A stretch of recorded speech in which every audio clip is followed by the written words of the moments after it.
Good evening, everybody. Welcome back to the Business Masterclass, the six-part series, and this is the third series of the entire six-week session. Today, we move to the third part, which is all about R&D and engineering.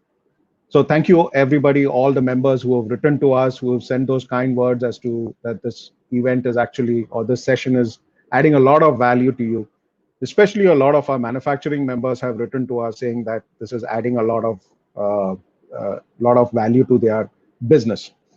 So today we get to the third one, which is the most important session, which is the R&D and engineering session. So the speaker today is Mr. Jitendra Bhambure. Welcome back, Mr. Bhambure. Hello, and good evening to everybody. Great. Thank you very much. So to introduce Mr. Bhambure again, Mr. Bhambure, over the last 4 decades, held various leadership positions in HVAC&R and appliance industry. During this period, his work gained special recognition in the areas of R&D, product development, cost optimization, vendor development, supply chain, manufacturing engineering, ERP implementation, international OEM development, enabling organizations to achieve measurable top and bottom line growth. His areas of expertise includes product strategy and management, technology strategy, setting R&D center, product development, quality and manufacturing engineering, productivity enhancement, value analysis and engineering, cost reduction, vendor development, change management, leadership development, and international business development. Mr. Bhambure is appointed as India's representative member of Technology and Economic Assessment Panel and Refrigerants Technology Options Committee at UNEP. The group is a team of international experts who prepare report for Ozone Secretariat under UNEP. He also actively holds executive leadership positions at industry forums such as Refrigeration and Air Conditioning Manufacturers Association and the Indian Society of Heating, Refrigeration and Air Conditioning Engineers, and has worked with central government regulators as a representative of the industry. Mr. Bhambure is an engineering graduate and has diploma in management from Mumbai University. He has also undergone executive training programs at US-based manufacturing plants, Tel Aviv University, London Business School, IIM Ahmedabad. Has traveled across the globe as part of his work. Today, we are very fortunate to have you here, Mr. Bhambure. Thank you for taking time out. And over to you to take us through all the R&D and the third session. Thank you very much. Thank you. So good evening, everybody. And this is the third session, as we said, and it is on R&D and engineering. R&D and engineering was once upon thought is, about 20, 25 years ago, not required for India because we had a limited market.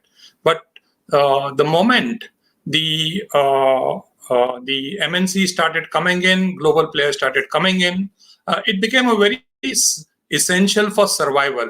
And there are various examples. The leaders, if I can name few, is Bajaj. They migrated from the scooter to the motorcycle. Of course, they did the collaboration. Then there is Hero. There are so many engineering companies, I can say.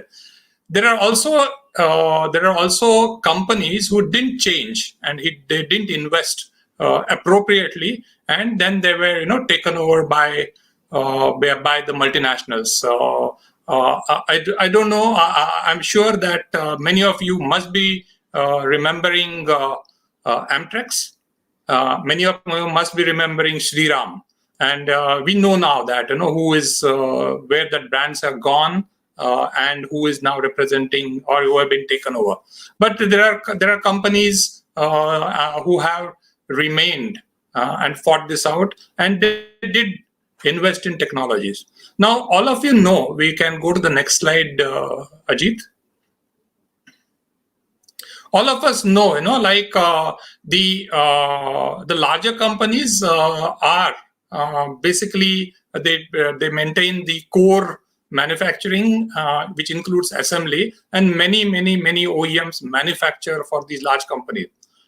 What has been seen in the last 5 years to 10 years as many of these OEMs, acquired knowledge and their aspirations grew, and that is what is the strength of MSMEs. That they are entrepreneurs, they understand what is what is required, and they're very fast in taking decisions. And many of them went, outside India. They spread their wings and they are exporting. Usually, naturally, they go to Middle East first, and then they go to Europe and US and those areas. Now, let us categorize or bucket, the broad requirements of the categories of in which OEM, can be put in. And each of these requirements will have different engineering requirements.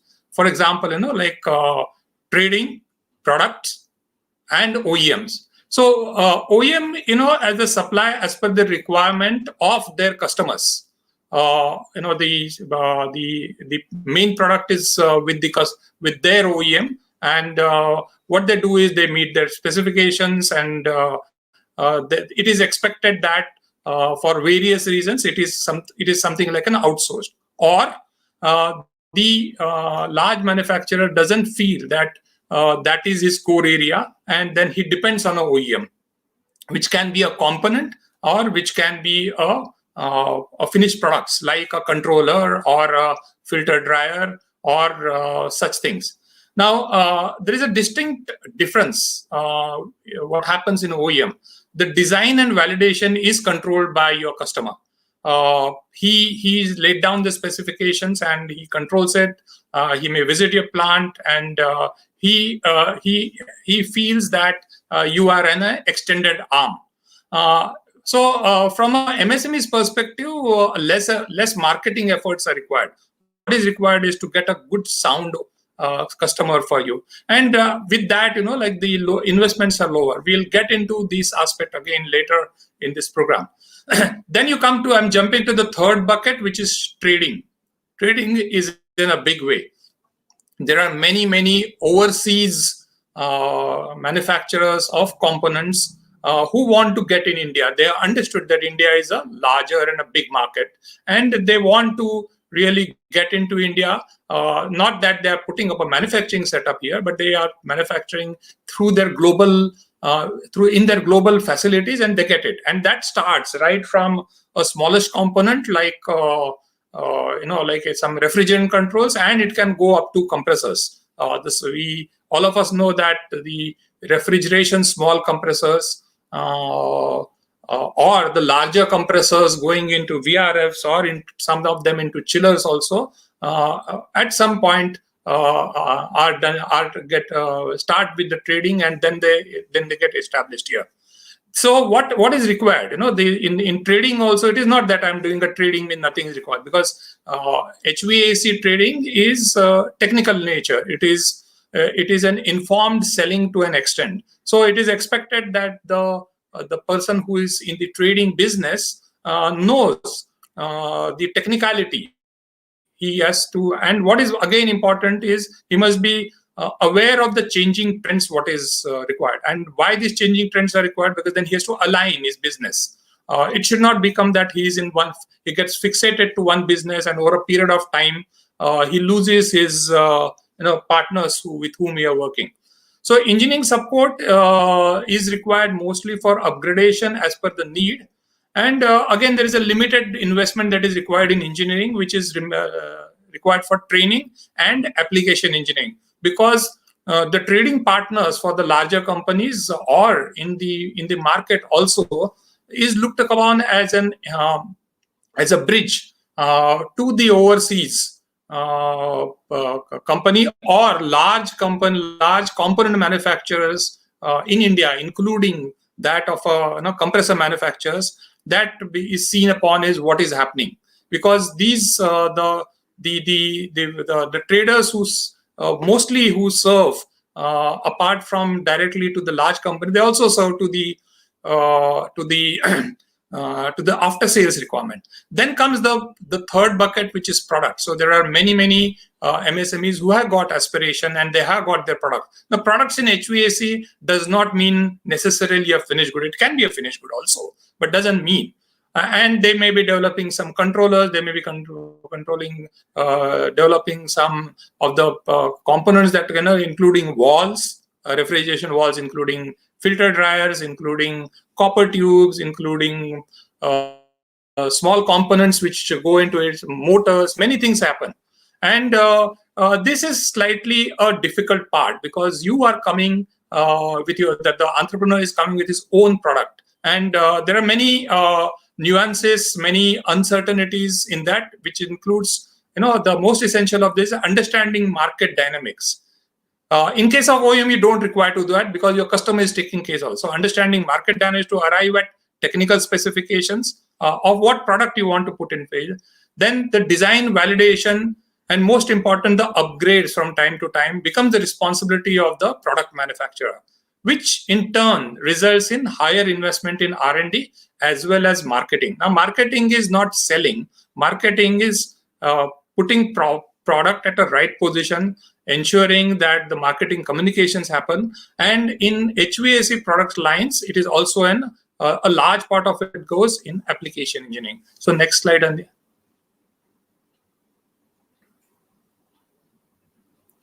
Now, why R&D is important? We'll see in detail what is happening internationally also, but regulations on environment are getting stringent. Technology is changing fast, and product life cycle is reducing. We know that, we know that, all of us know that the energy labeling programs are coming, are there in place for room AC, and they're coming for chillers, they're coming for deep freezers, they're coming for many other things. And for that, we cannot continue with the older products, and we have to adopt the newer technologies. So that percolates down from the product. It percolates down to all the component level also. There is need of to realign business and products every 3 to 5 years. It is also again a need that comes in. The refrigerants are changing.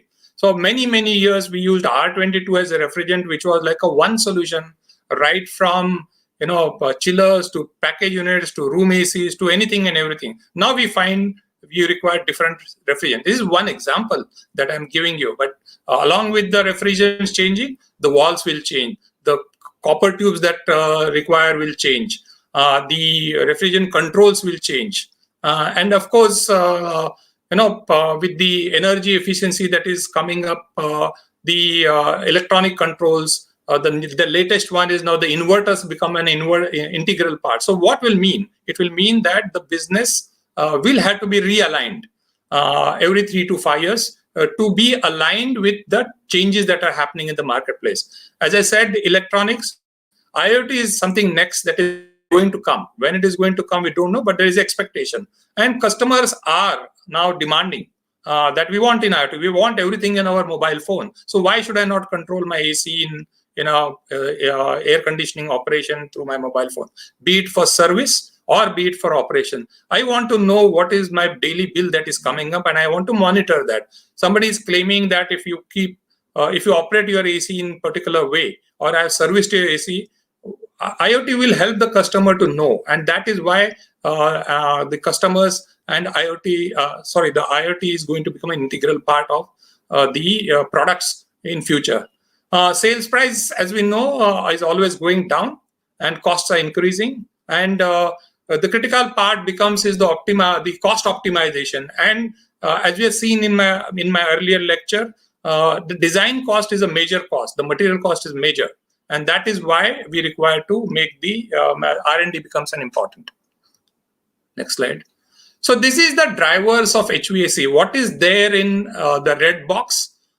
Starting from the Paris alignment or Paris agreement, it was driven to Kigali. Kigali agreement is built specifically around HVAC products. From there came ICAP, which is India Cooling Action Plan. We had a session on this earlier. And from there comes the regulation. So this is the hierarchy which the things are moving. Of course, the cost reduction is independent of all these things, but extremely important if we are to remain in the business. So we have to constantly watch. I would urge all of you, try to understand what is Paris Agreement.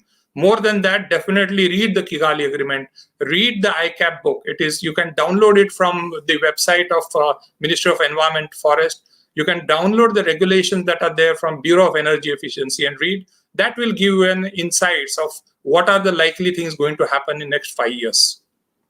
Next slide, please. So this is something why new technology is required. These are the pictures that are put in. One is with a bow and arrow, and other person is a very high end with a telescope, a gun, and we know who is going to win. History has proved again and again the technology always takes upper hand, and it is inevitable. The newer technologies will displace the business houses. We know how Nokia got displaced in the mobile, how Kodak got, the films, those, when the digital cameras came, Kodak completely got washed away. There is a story what they said when Hitler in Second World War attacked Poland through his tanks. The Polish army came on horses. Now it was inevitable that who is going to win. So what is required is to adoption of this technology and converting them and commercialization. It is very clear that a sufficient research material on new technologies is available. It is available in universities. It is available in many places and in the research houses. What is really important is commercialization for the vital success of these technologies. And if we don't do it, then somebody else will definitely do. Now, look at technology landscape. What are I put 3 arrows. What is regulatory driven, and the position of arrow is also very, very important. So there are emerging, there is customer driven, and there is a regulatory driven. And all of us as a manufacturers, as traders, or as OEM manufacturers also, we are caught in this. The good part is after so many years, when Mr. Carrier fundamentally developed the first air conditioner, there is not much of difference that has happened in the fundamental technologies, either of compressors or heat exchange. What has changed is efficiencies. What has changed is optimization. But driven by the regulatory requirements, efficiency, lower GWP refrigerants, and new materials to be used has becoming an important, has become a part. But if you look at what customers are driving at IoT. Customers don't want noisy machines. They want silent machines. They want self-learning machines. They want predictive of what power I consume, predictive of when I should service my product. And sensors will become very, very important in all these things. So technology of sensors is becoming important. We know sensors play an important role in all modern cars. Similar thing will happen in the air conditioning. And above all, the safety. Safety is clearly becoming important. And unless and until we master the safety requirements, I don't think we'll be able to export to any other part of the developed world. So next slide, please. Now, this is my favorite chart, and I would like to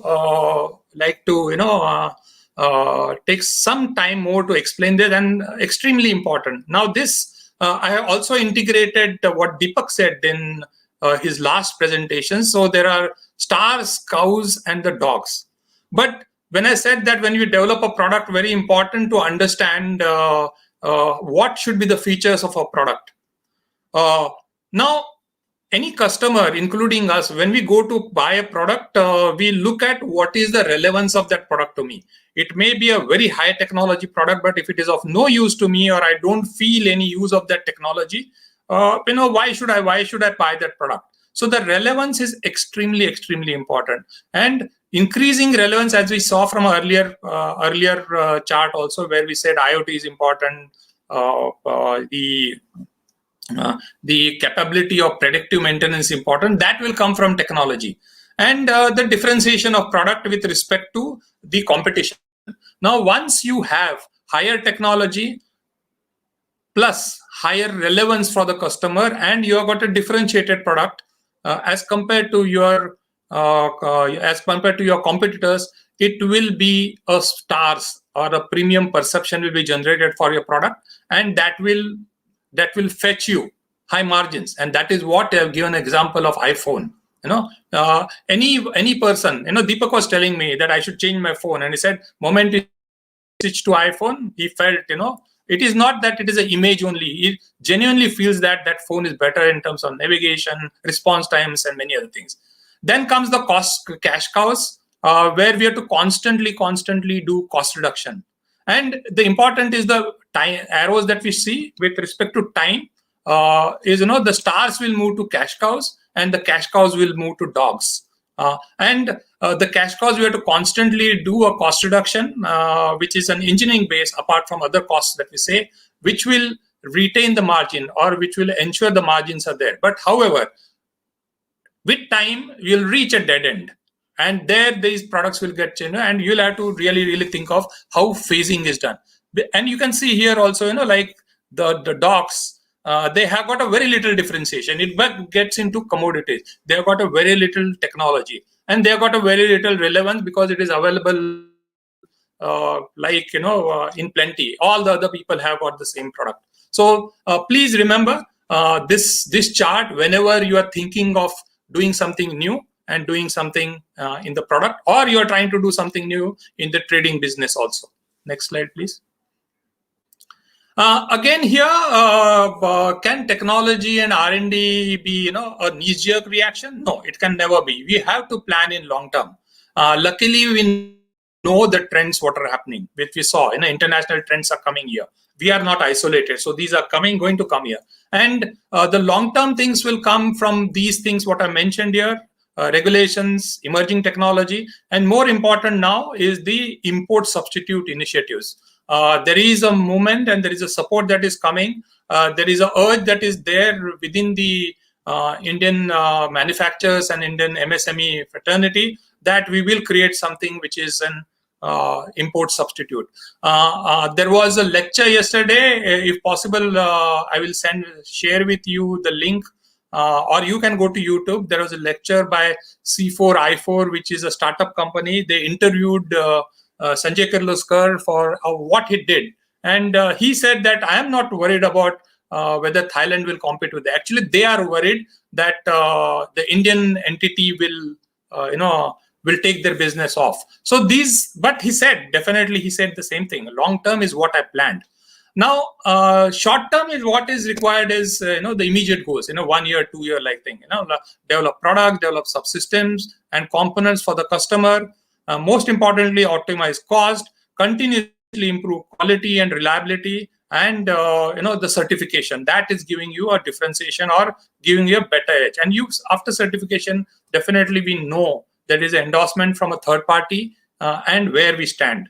Now, long-term and short-term perspectives are always overlapping. We know that, and short terms will always be derived from long-term. So that is the important reason why I'm saying long-term perspective is what is to be planned. Now, what is that long-term? Long-term generally should be 5 years, because what will happen beyond 5 years is very difficult. But it should be to an extent rolling. It should not be like, at the end of 4th year I do something. Maybe a thought process should continuously go on.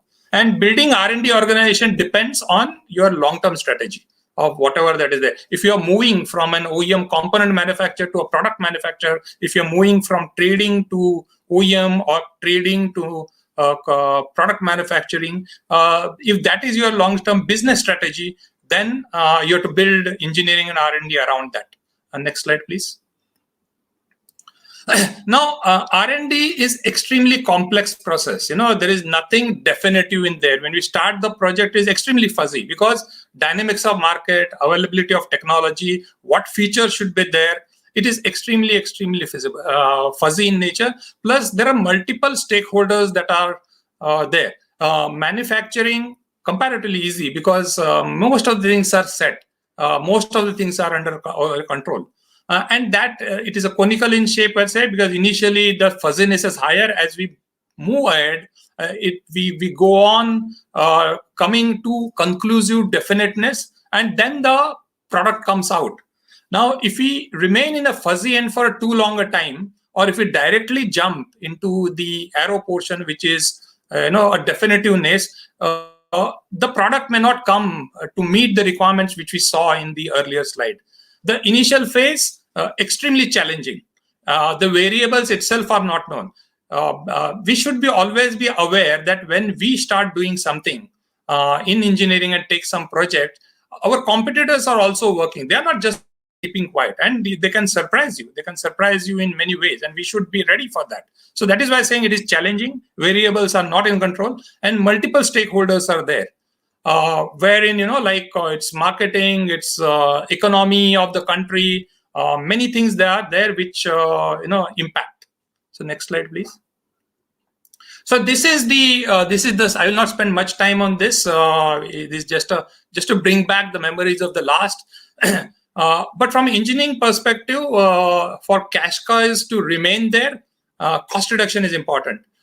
For stars, you require to introduce new products and build image of a technology company, of a very sound company. And dogs, we know we have to phase out. And if there are products in the left-hand bottommost this thing, it is advisable to get out of that line of business, and that is what will maintain the growth and the margin, which is the theme of this 6 series lecture. Next slide, please. So how do we build strategies? Quickly go through expansion, new territories, and go to new customers, new lines of business and products that may emerge out of the regulations, out of the new environment regulation. I'm not talking BE regulation, environment regulations. You can do vertical integration, product positioning, premium and unique, cost as a differentiator also we can do. We can do import substitute. We can go for export. A government business is quite strong because there's a lot of spending that is happening now in this thing, and of course OEM is there. And there are few considerations to build a company. These are few of the considerations to build a strategy.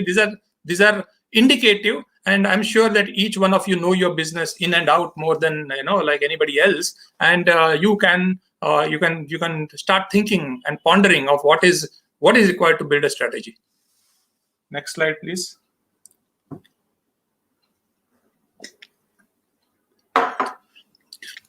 So again, OEM and product require different approach. Strategy is aligned in OEM. Strategy is aligned with OEM, while in products, it is possible to strategize, but it is difficult to also to strategize.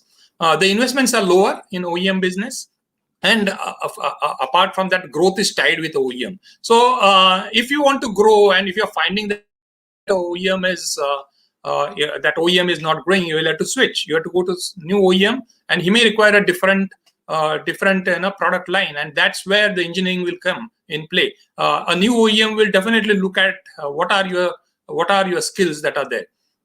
In product, as we said earlier, the continuous upgradation is a must. You cannot say that I develop a product now and I will just keep quiet on it. Next slide. So how do we capture critical requirement, and the right hand side is how do we convert them into R&D and design inputs. So as we said, relevance to a customer is the most important. Why should I buy a product? The other important thing, you can think this as the points as a hierarchy of importance also. The most other important is the reliability of a product. We cannot afford to have a product which will fail often. The customers will get irritated. I always give an example many a times that you're buying a car or forget a car, buying a two-wheeler. A two-wheeler is giving an average, say, of 150 kilometers per liter. Other one is giving as what it is, like 70, 75, 80, what is claimed.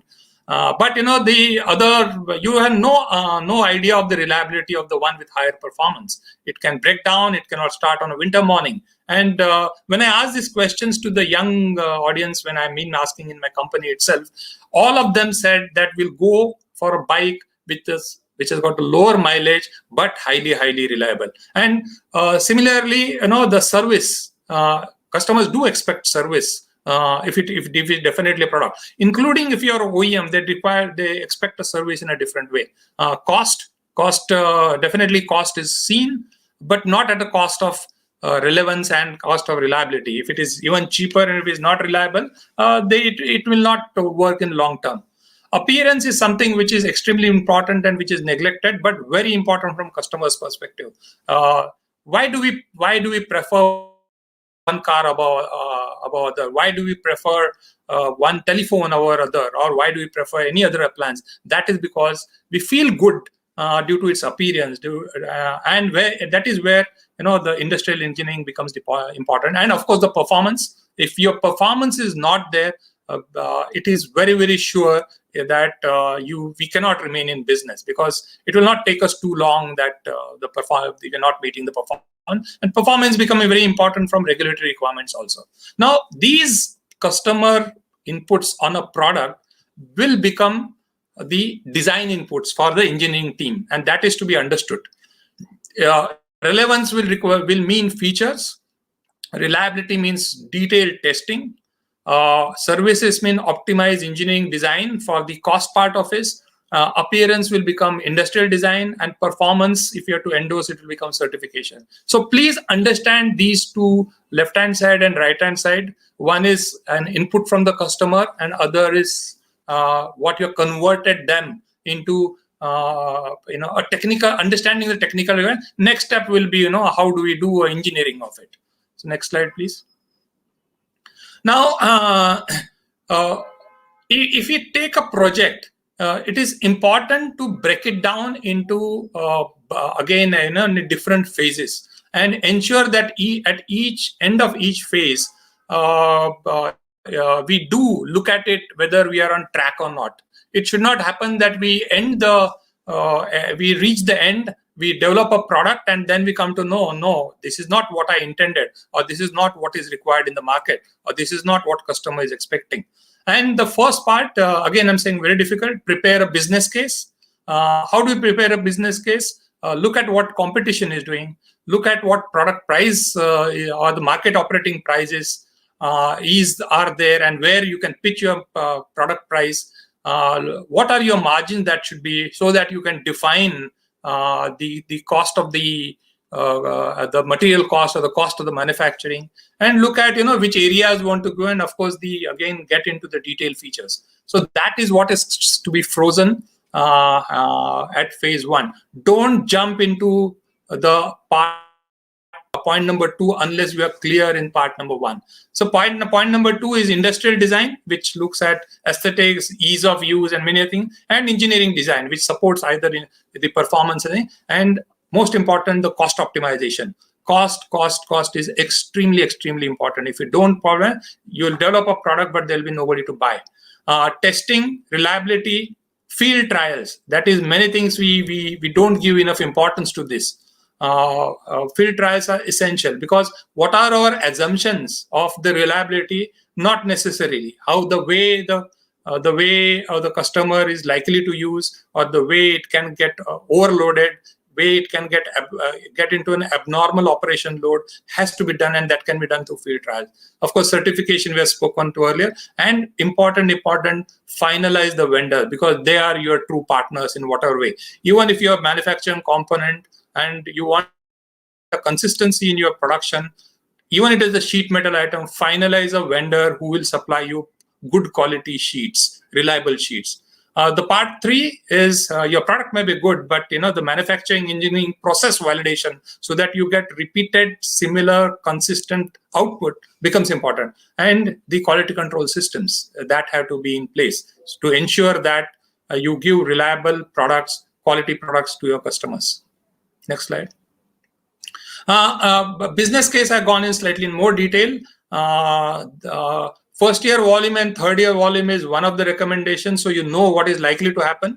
Revenue of first year and third year, this volume is in numbers, revenue is in rupees, gross margin, based on revenue. But keep in mind that the prices are going to reduce by 3 to 5% over 3 to 5 years perspective. Don't assume us a constant margin proposal. Investment if you have to develop these, and if you have to get those volumes, what are the investments in infrastructure? Cost of finance is high in India, and that can ruin your product. Manufacturing capacity that is required, manpower that is required, certification costs. Certifications are not very easy, specifically if you are exporting. You have to invest. If you have to send a product outside India, that is very, very costly thing. So all these has to be captured in the business case. And of course, any specific customer requirement. If you are in an OEM business and if your investments are high, it is important that you have an agreement with your customer. Don't just jump into it because he is telling and he has promised you large volumes. Even if it is a large customer from within India also, not necessarily export, you should look into it. Next point, please. Key points, what we should look at is finalize the project on merit, not on emotions. Many a times what happens is it happens in the larger companies also. A senior person feels that this will work. Marketing person will come and say this will work. The R&D person or R&D head himself will feel, oh, this is a great idea that I've got and this is a great technology. And so these are emotions. Don't work on that. Work on merits. Work on developing the business case, which was explained in the earlier slide. Cost of the project and cost of the product are extremely important, which have to be estimated upfront. Relevance and reliability are more important for the customer, not the technology. And the most important other thing which we many times have been missed is time to market. If you are fast to go to the market, if you are the first, then we get a first mover. Even if you're not first, you have to be at least second or third. If you are 8 and 9, it becomes like me too. Then you really you cannot have a say in the market. Again, industrial design is a decision point for a customer when it comes to select between two products. Or even if you're giving a component which is a sub-assembly like thing, how it looks, how it feels, what it is. These are the final. When it comes everything equal, these becomes the differentiator and a decision point from the customer. Extremely important, we have to understand that HVAC has not remained only mechanical engineering now. It has been electrical, which was there to some extent, but electronics is coming in a big way. So these are the key points when you have to build the engineering cell. Just 1 minute, I will just take some water.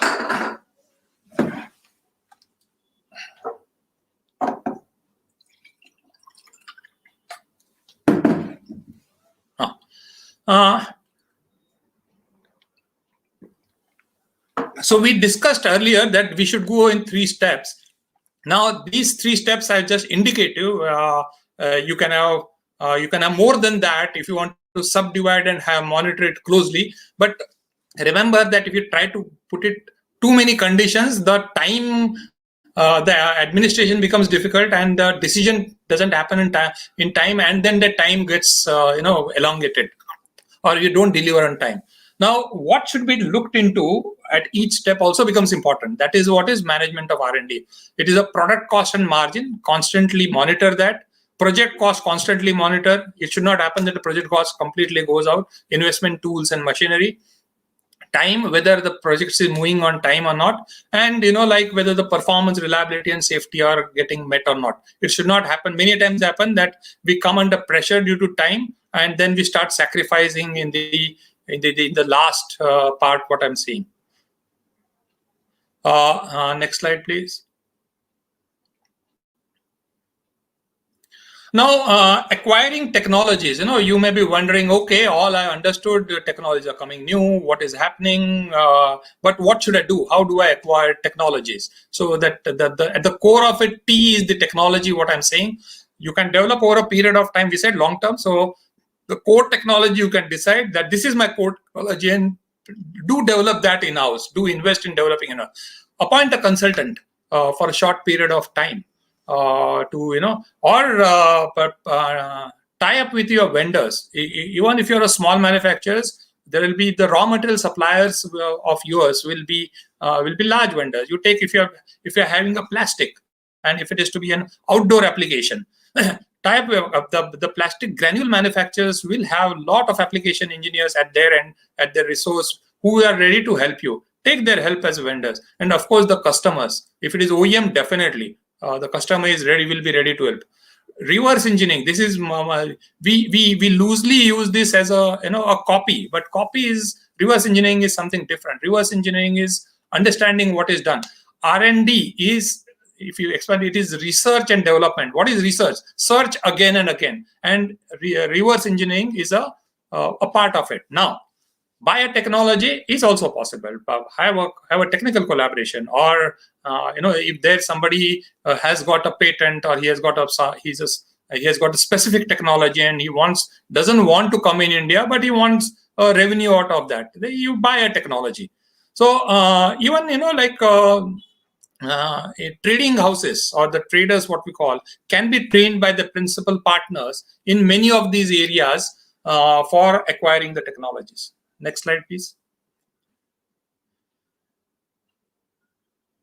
So we also spoke of cost reduction. I'm talking how do we do a cost reduction from an engineering perspective.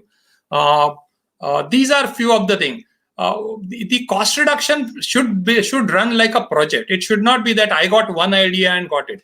Run like a project. Maybe collect multiple ideas, multiple points, and collate them together and implement at one time. Remember, when you run like a project, the most important is performance and reliability is a must, because many a times when the idea comes, if it is implemented without thorough testing, it is going to boomerang, and then you have to go back on whatever decision. They usually reduce the thickness, eliminate this part, do this thing, go to alternate vendor without checking his credential can become a big issue. Benchmarking competition constantly and understand what they have done, which is a part of reverse engineering. Alternate vendors for performance optimization. Say if you are in a product line, if you are in a even if you are in a motor, so if you have got some stamping manufacturers, or if you are in a product, and if you can look at alternate compressors or copper tubes, many where the performance gets optimized better way and will bring down the cost. Value analysis of features. Look at the features constantly. Are they overdone, or maybe initially you did add features to give you an edge. Now whether they're relevant, those features or not, and look at them. Yield improvement in a raw material. Select the raw materials in such a way that while designing your components, the sizes of the sheets, or copper tube lengths, so that the yield improves. Alternate materials, from sheet metal to plastic, many things happen. Always look for smaller items. Usually we tend to look at bigger items. Smaller items become important because collectively they can give much more saving.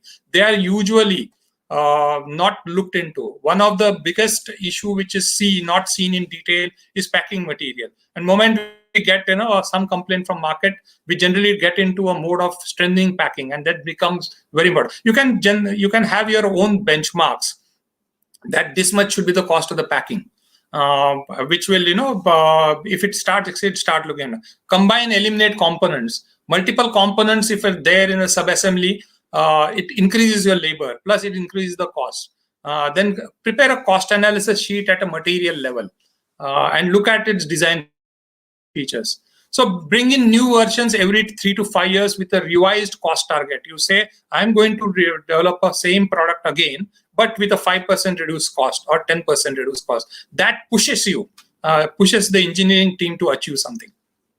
Next slide, please.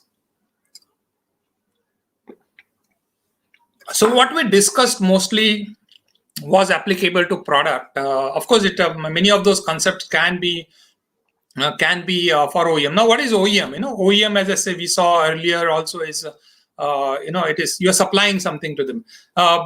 We more than me, all of you also know, for export, OEM is a good strategy because your expenses for marketing, your expenses to serve in those markets, the nuances of those markets is taken care by somebody else. And comparatively, an elaborate R&D setup may not be required. And the risk is low. Investments comparatively are low, but depends upon whether it is a full product or it is only a component. Next slide. So how do we OEM setup? How do we do engineering and R&D? What we should do? So important is partner with the OEM. Most of the OEMs will have advanced research facility.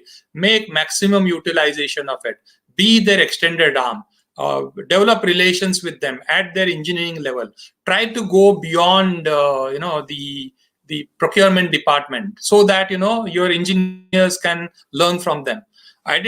Now the other important part is why your customer should be retained with you. So identify your core strength, retain and build on it. Many of the just to give an example, the electrical control boxes, or PCBs, which are electronics in nature, that strength may not be there in a HVAC industry manufacturer, but while a person component or a sub-assembly manufacturer will have that, and build on that constantly. You should be one step ahead of your OEM in these identified, not all, but these some identified. The other important thing with OEM is, as an OEM setup, is never start a project unless requirements are documented. Don't go on verbal things. It is always possible that you can come in trouble. Sign off documents. Like we said, there should be governance steps. You have your governance steps here yourself. Share it with the OEM that this is what I'm going to do, and sign off the document. Propose cost reduction project to your OEM, so that you remain, your OEM is dependent on them. And for all these things, the engineering setup is required. Most important is that if your OEM is telling you, and if your cost or the investments are higher, either you're in manpower or in tools, or setting up a dedicated test bench, it is better that you take upfront cost from your OEM and the development cost from OEM, and distribute or amortize over the supplies. Next.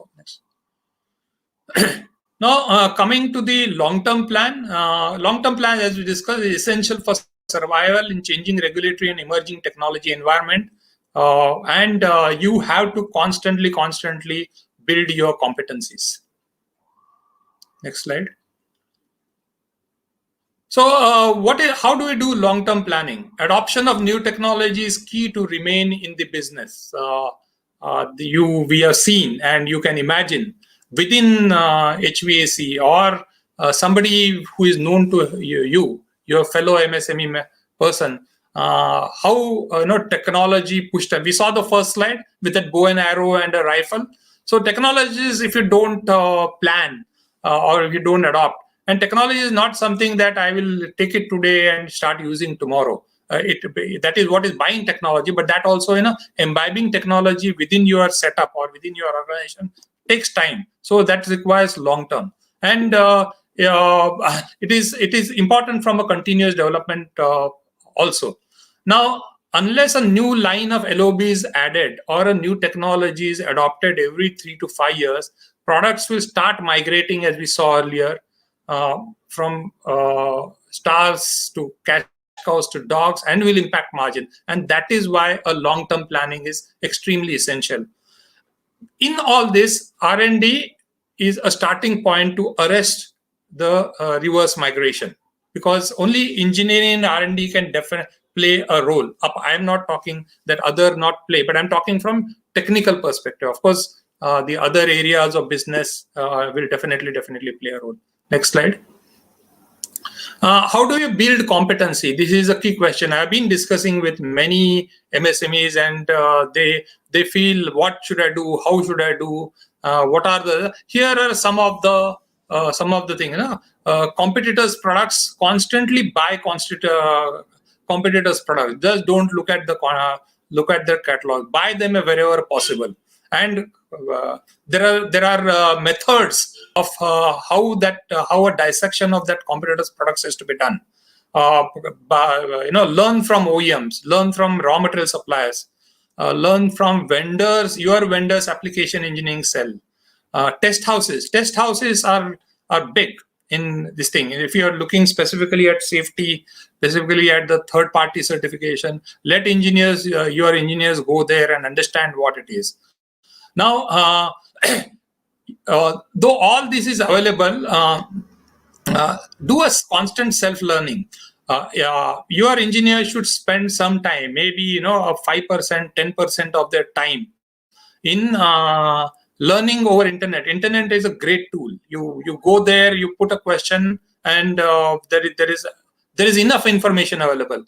Convert that information in what is relevant to you. But that habit of inculcating of your engineering cell engineers who are there, or you yourself, because you are there to take the strategic decision of self learning, and continuous learning becomes important. Attend ISHRE forums, go through the certification courses, go and visit exhibitions of various forms. There are many exhibitions that are there. Standards are a great tool. Buy standards. Get standards from whichever form. Maybe you can get standards from OEM, copies of standard. Learn them in detail. Many standards are around which the designs are to build. And do definitely a costing analysis, because that is the other and important thing. Next slide, please. Investments. All this requires definitely investment. Whether it is investment in manpower, investment in training, investment in setups, whatever that is there. So planning of investment is critical. Just don't invest because I want to build a big R&D infrastructure.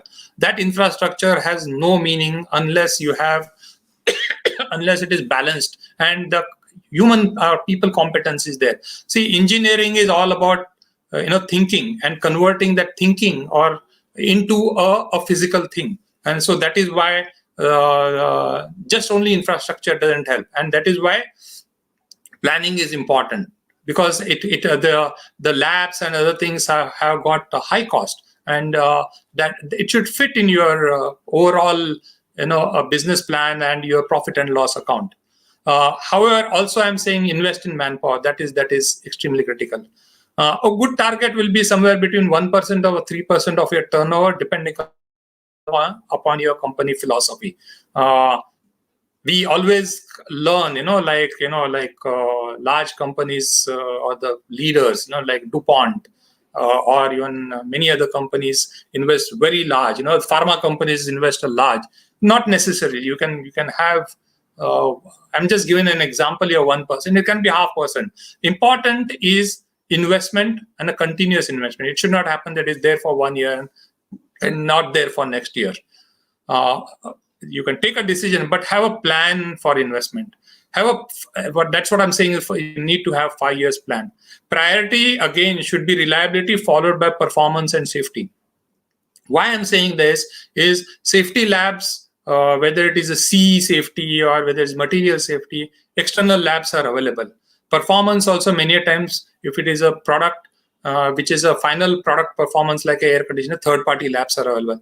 Reliability is something there are hardly any standards. You have to define reliability. There are methods of defining reliability, and the reliability changes. What you call as it changes from country to country. What product will work in Europe will not work in India, only because the quality of power in India is not as stable as that. So investment and manpower should be balanced between consultants and external, or as an external initially, to full control over core technologies. Few areas like industrial design and certification should be an outsourced activity. Industrial design is a very specialized skill, but very important. Next slide, please. What is the infrastructure that is required? Performance lab which are accredited. Then only your customer will believe in that. Reliability labs. Reliability it has to be homegrown. It comes from the experience. Safety evaluation, whether you want to do in-house or outside, but some safety evaluations will have to do inside. Now, a lot of things is becoming virtual. CAD, we know it is not drawing, but it is going beyond drawing. ANSYS as a virtual analysis cuts down the time, because it tells you at times now with development of skills, even 98%, 99% accuracy of what will happen. And you need to have a project analysis. So although it is very simple and it will look very very basic, but Microsoft project for project planning and monitoring is essential. If you don't have that, your projects can go. Once you start questioning an answer, there can be reasons for not happening. But if you have a properly laid down program, it becomes important.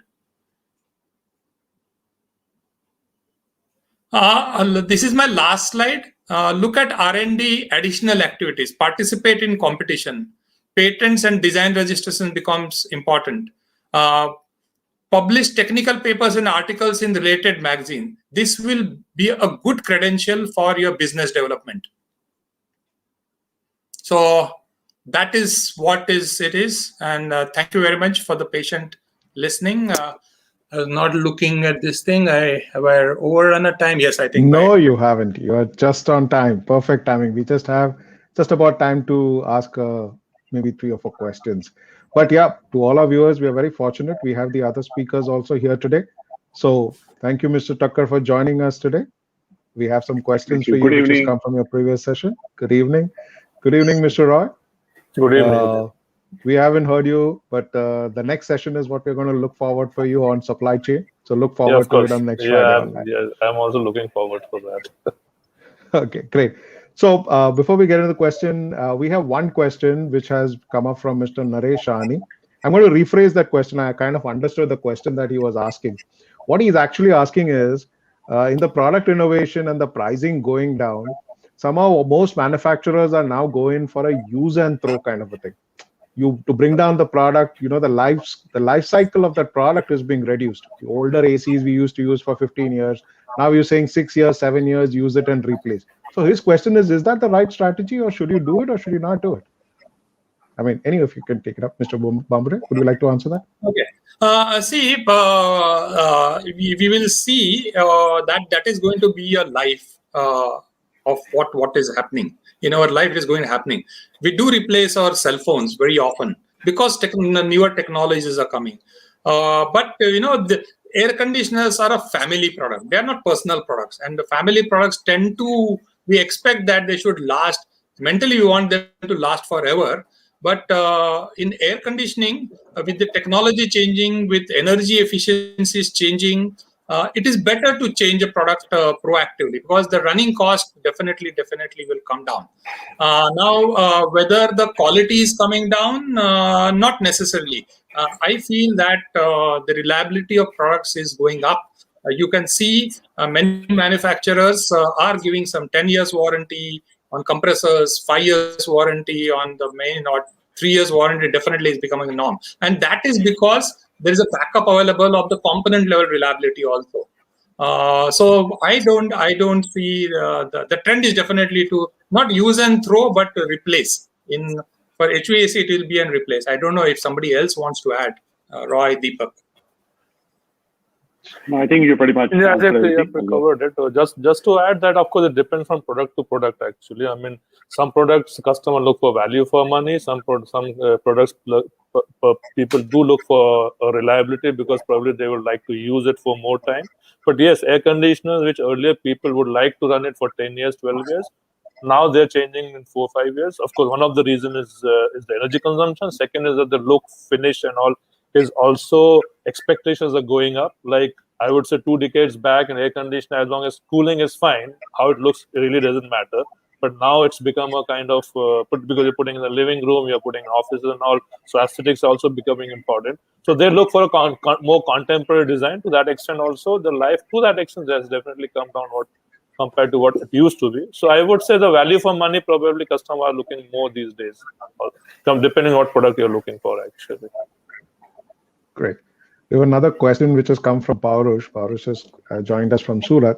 He's asking us, in air conditioning, which part do the Indian vendors share in innovation? Or maybe what he's saying is that, in the air conditioning, when you're into manufacturing and when you need to constantly keep improving and innovating, which are the parts or which are the areas that is great for Indian innovators to focus on? Now, which are the areas that we should focus on? Any one of you, whoever would like to answer that, take that question. For air conditioning? Yeah, so I would say, I mean, that's a good question, because especially with the government coming out with the PLI incentives. So I would suggest that people should focus more on those components which are currently being imported, actually. So I think that's one good area. Like I would name few of them, like service valve is one of the things, cross flow fan, PCB drives. Of course, there are copper aluminum, but the investment requirements be huge. So I don't think any of these our members could be able to do. But these are the few components which are currently 80 to 90% are being imported. And with the PLI scheme, government is going to. They also have a phased manufacturing plan where they are going to increase the custom duty year after year. So there's a good possibility, good opportunity for people to invest on those products which are currently being imported from China. Amazing. So it is, Ajit, is not only products but also sub-assemblies, but also components. Yeah, So I feel that the innovation is universal. That is what is keeping us improvement and go to the next step. So there is nothing specific that what should be done. Everything can be done in its own way. Perfect. Mr. Deepak, I have a question for you. Do you think MSMEs require a full-fledged engineering department? I mean, when you say a full-fledged R&D engineering for an MSME, it's like, oh my God, big cost, big capex. Do you think MSMEs really require that kind of full-fledged engineering department? हाँ जी, मैं इस सवाल का जवाब हिंदी में दूंगा. आज हिंदी का कोटा बिल्कुल नहीं हुआ आज के सेशन में. तो पिछला जो मैं जो मेरा जो सेशन था उससे मैं लिंकेज एक ड्रॉ करूंगा. थोड़ा लंबा आंसर है मेरा कि एक और एंटरप्राइज को प्रॉफिट कमाना चाहिए. ठीक है, तो प्रॉफिट पहले तो कमाना चाहिए. प्रॉफिट का भी करना क्या? तो प्रॉफिट का ये करना कि पहले अपने शेयर होल्डर्स को डिविडेंड दीजिए, वन. एंड सेकंड इज कि अपनी मैन्युफैक्चरिंग के अंदर इंफ्रास्ट्रक्चर में ग्रो कीजिए और कैपेबिलिटीज में ग्रो कीजिए. तो अच्छी कंपनी जो है, जो प्रॉफिट मेकिंग कंपनी है, उसको जो इन्वेस्ट नहीं करती तो वो लॉन्ग टर्म तक सस्टेन नहीं कर पाती अपनी कंपनी. सो अभी इन्वेस्टमेंट किस में होगी? मैन्युफैक्चरिंग में और इंजीनियरिंग में, अपार्ट फ्रॉम आपके सेल्स एंड मार्केटिंग और ब्रांड बिल्डिंग में. तो अभी हम आते हैं इंजीनियरिंग पे. तो बिल्कुल करना चाहिए इंजीनियरिंग में इन्वेस्ट, चाहे वो छोटी कंपनी हो बड़ी कंपनी हो. ना इन्वेस्ट कैसे करना वो इंपॉर्टेंट है, क्योंकि ये सवाल का जवाब तो बड़ा आसान है कि इन्वेस्ट करना चाहिए. ठीक है, अभी हर एक कंपनी का अलग फेज होता है कि उसका कितना साइज है, कौन सी मार्केट को सर्व कर रही है, किस प्रोडक्ट लाइफ साइकिल के फेज पे है. तो सबसे इंपॉर्टेंट ये है कि जो एंटरप्रेन्योर है या जो प्रमोटर है कंपनी का, उसका एक विजन होना चाहिए कि मेरे को इन्वेस्ट करना है R&D में. तो जैसे भामरे साहब ने बताया कि बजट R&D का डिपेंड कर सकता है कि किस स्पेस में है वो कंपनी. कुछ लोग 0.5% इन्वेस्ट कर सकते हैं, कुछ 1 कर सकते हैं और कुछ 3% तक कर सकते हैं. और एक विजन होना चाहिए ओनर का कि मेरे को R&D में इन्वेस्ट करना है. और किस तरीके से करना है उसके बहुत तरीके हो सकते हैं. हर एक कंपनी तो डाइकिन या ब्लू स्टार या इमर्सन या डैनफोर्स नहीं हो सकती कि बढ़िया सा एक इंजीनियरिंग सेंटर बना लेगी और लोग रखेंगी और तो कंपनी वो प्रॉफिट भी नहीं आएगी, सस्टेन ही नहीं कर पाएगी. तो कई जगह मैंने देखा है कि जो एंटरप्रेन्योर खुद होता है ना, उसकी खुद की बड़ी अच्छी इंजीनियरिंग इनसाइट होती है, तो वो उसको ड्राइव करती है. तो शुरुआत में आप उसको आउटसोर्स कर सकते हैं, एक कोई कंसल्टिंग इंजीनियर रख सकते हैं, फिर एक या उसके बाद एक one man engineering department create कर सकते हैं और धीरे धीरे करके उसको बढ़ा सकते हैं. तो anyway, long and short, definitely vision होना चाहिए और उसको इंप्लीमेंट करने का एक कांस्टेंट एंडेवर होना चाहिए एंटरप्रेन्योर को कि मेरे को इंजीनियरिंग में इन्वेस्ट करना है. क्योंकि जब इंजीनियरिंग में इन्वेस्ट आप करते रहेंगे तभी आप अपने प्रोडक्ट को डिफरेंशिएट कर पाएंगे, तभी आप अपनी उसकी कॉस्ट रिड्यूस कर पाएंगे, तभी आप उसको लॉन्ग टर्म सस्टेन कर पाएंगे. Thank you very much. Absolutely great. Mr. Roy, I have a question for you. As traders, we have a lot of traders within our industry, and why do they need to understand technology trends? I mean, I understand manufacturing, they need to understand you're supplying to OEMs, you're a full product manufacturer. But for a trader, what is the importance of understanding technology trends? Well, I mean, I'll slightly put it in a different way. Whether you're traders, I mean, you would be either trader of a component or trader of a product, right? In either case, you are the bridge between the customer and the manufacturer. Now, customer would have a limitation on what new technologies are coming. You, as a bridge between the customer and the manufacturer, you know what are the new technology trends. Probably you can go back to the customer giving a solution which he would not have a thought of it. So there are two things to it. If you go with a solution which he is not thought of, there are two things happen. One is that he is always with you. He's always looking for you to come back with a better technology, with a newer technology, and he is dependent on you, and he is not looking anywhere else for that technology. Same thing with your manufacturer. Manufacturer thinks that you are aware of the technology, you understand the technology. And also, as a result, you will be able to give a better after-sales service. To him, to the manufacturer, the headache is less because he need not spend that much of time in retaining the customer. At the same time, does not have to spend too much of time in in answering the customers, because you understand technology better. You know what are the new technologies. So you go back to the customer, resolve the issues. After sales service is being taken care. Customer feels that since you understand technology and you are always abreast with the technology, you will be in a better position to give them after sales services, which also helps you in continuing business. So I think it's very important for a trader to understand technology, know what is happening in his areas, so that he can give a better solution to the customers, and which will also help retain the customer. So I feel definitely it is important. It's not only the manufacturer, the trader also definitely need to be abreast with the new technology that is coming to offer a much better product to the customers. Awesome. Mr. Bhambure, you already made this presentation, but one of the questions that I had in my mind is, as MSMEs, what are the kind of challenges you think MSMEs are going to face in developing technical competence? Because we are always driven by the OEM giving some spec and then making for that and giving it. Now you're saying innovate, make your own product, understand the market. So what do you think are the challenges MSMEs are going to face when it comes to technical competence? So I would like to put it, I can understand that, you can't have an elaborate setup like what that is there in a larger companies. Difficult to do that. First and foremost, we have to recognize that this is a function, and this is a function which is important in terms of long-term requirement. It has to be given its due importance. Once that is thought of, and when it is thought of as an investment, then you start looking at in a different way. About 15-20 years ago, all of us know, that there was no innovation required. Or 25 years, definitely no innovation required. We are in a controlled economy where we are now changing. So once you have decided that I will have a setup, then you will have to think of as the biggest challenge is how do we retain these setup people? Because it is a fact, that a trained engineer, specifically in technical, is vulnerable and will be picked up by somebody else. It is faced by bigger organizations with whom I have been working. They get picked up by the R&D center set up by either the European or American people, and they pay high. So that constantly is likely to happen. So the challenge is have a continuity. That is the challenge, because let us not say that an engineer will not leave. Okay. The second part is, it is difficult, but can you make him a partner of your entire thing? If you've got shares, can you have some shares given to him so that you retain him? The third part can he have a differentiated wage structure for him?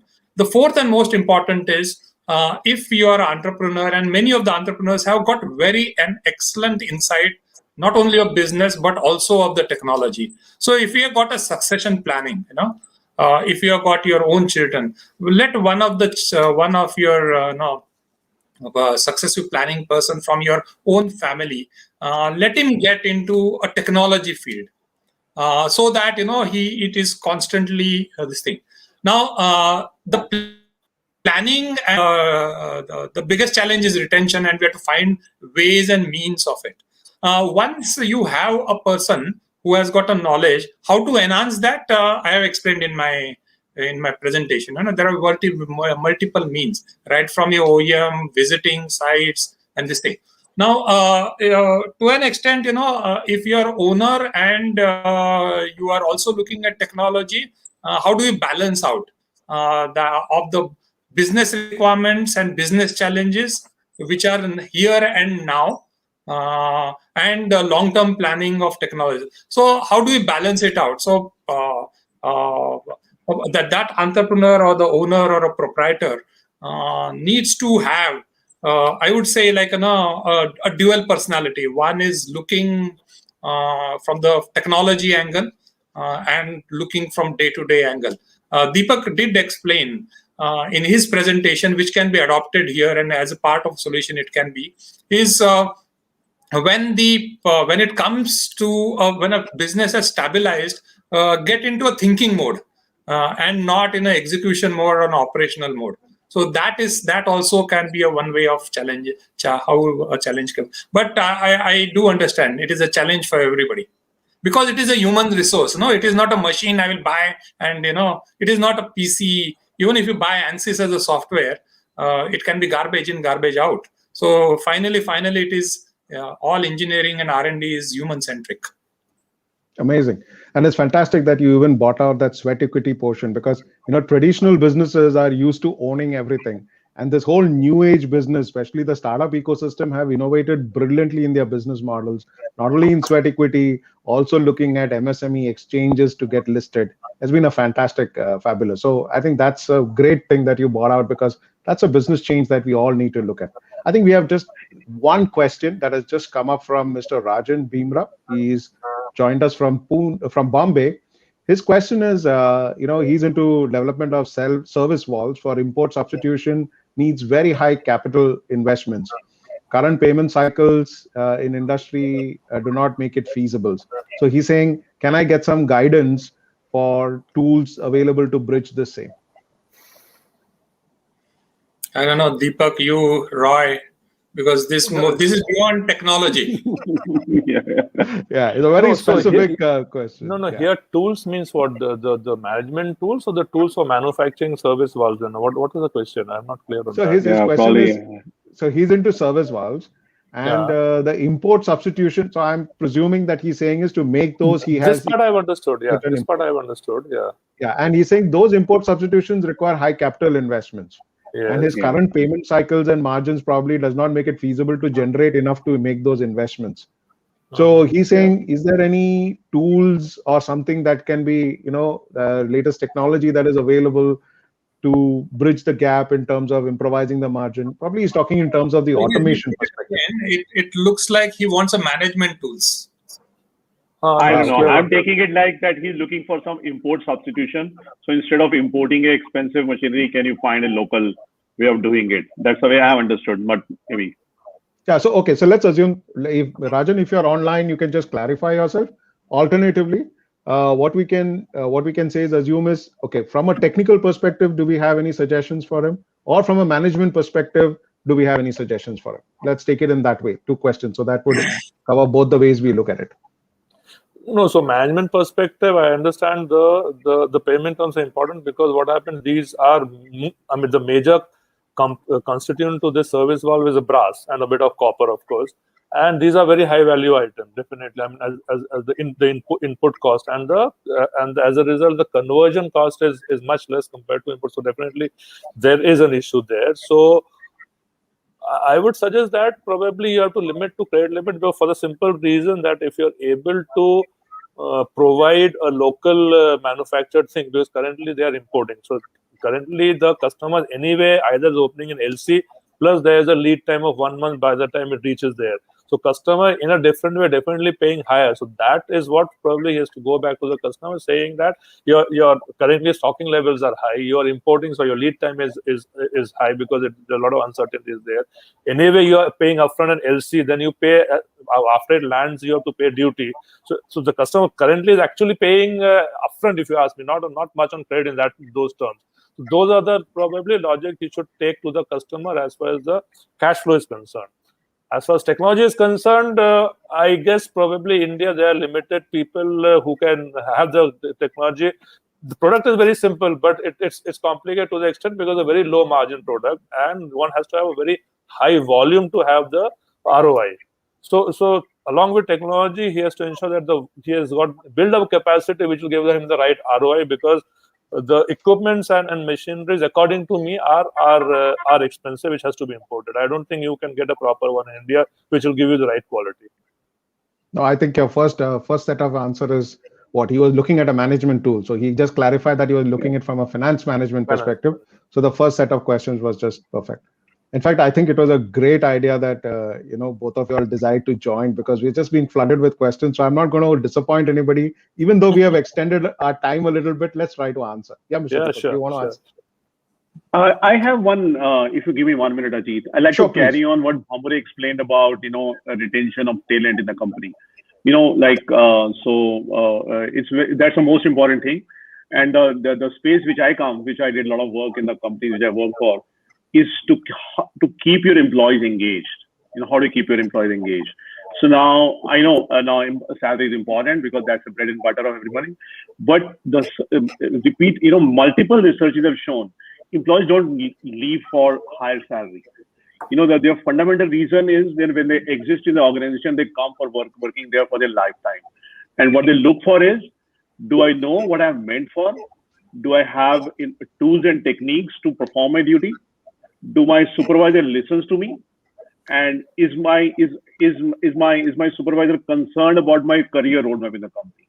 So there are 4 or 5 very basic requirements, which if employee, if an employer is able to take care, largely employees don't leave. No, I'm not saying the points which Mr. Bhambure mentioned are not right, but fundamentally, his employees don't join to leave. They a lot of time are forced to leave, and when they leave, then they obviously get a higher salary and stuff like that. And then people and organization normally say, "Usko salary zyada mil gaya, but chhod gaya." But that's not the case. That's not the primary reason for people. Yeah, I just wanted to add that. Amazing. There's an interesting question that's come from Paurush Gadiali. He's joined us from Surat to ask this question. Now, this is a very great question for someone who is wanting to get into component manufacturing. He says, how do new component manufacturers understand the component requirement of major OEMs to become a supplier? So I'm already into manufacturing, or I want to venture into manufacturing.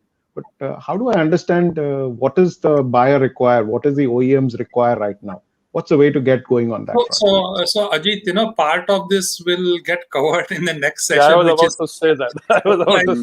In fact, some of the questions are coming which related to the next. But if somebody has to do a homework.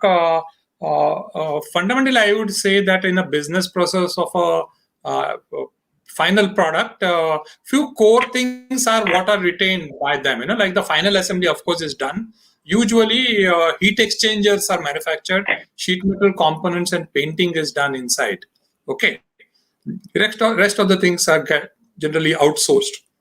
Now, if the gentleman is starting from zero, I would suggest that he should invest maybe about not much, buy one air conditioner, and if he has got a strip open and look at each component, label it, what he thinks. And each, what is his current skills available with? We can start from a grommet. He can start from an electrical panel box. He can start from a sheet metal panel or multiple things. Once you open, he can start from a specialized item which is there inside, like Roy explained, cross flow fans. If that is his, and let there be a mapping done of what are my present capabilities. And what are my adjacencies? Like, what I can, my existing engineering and manufacturing capabilities, how can whether it can be stretched and some other additional components can I do? And then he can map it and say, this is where I can apply. And then we know all the brands. And then there can be, Roy will cover, the next, his presentation, how vendor development and supply chain gets established. Yeah. Awesome. So to our viewers, we must tell you that the RATA is now currently working as a task force with the Indian Merchant Chambers. And we are jointly coming out with a white paper on component manufacturing for the HVACR industry. And that will be a detailed document which should answer this question as to where do I start from? Where does the OEMs require? Which is the demand? Right now, the study is reached at the component level as to what is being imported. So we are picking up the first 15, 20 large components which are being imported, and we are going to work it out as to can these be manufactured here. So that would be a good document. Well, it will take a few months before that document comes. But till then, if you don't have the patience for the white paper, you can join next Friday at the same time and listen to Mr. Roy, who will be talking about supply chain and product and development. So that would be great. So thank you very much for joining us today. It's been a fantastic session, but we had enough questions, and we'll have all our speakers back again on next Friday. So if you missed the event and if you have a question, even of the previous events, including this one, the 3 events, it's live on YouTube. You can see it all over again. Pick your questions and come in next Friday, and you can also ask questions for all our previous events. And our speakers will be here for all the events at the evening post session to answer all your questions. So, gentlemen, thank you very much. Thank you for taking this time out. Fabulous inputs to all our all the people here. And just to give you a quick run on the kind of comments, just a thank you note from all the members who are just putting out here. There's a lot of thank you notes which are coming on the screen right away. So thank you very much. Thanks a lot. Pleasure having you out here today. Look forward to seeing you next Friday at the same time for the 4th series. Thank you so much. Thank you very much. Thank you. Thanks a lot. Thanks. Thank you. Bye. Have a good evening. Have a good day. Have a good weekend, rather. Yeah.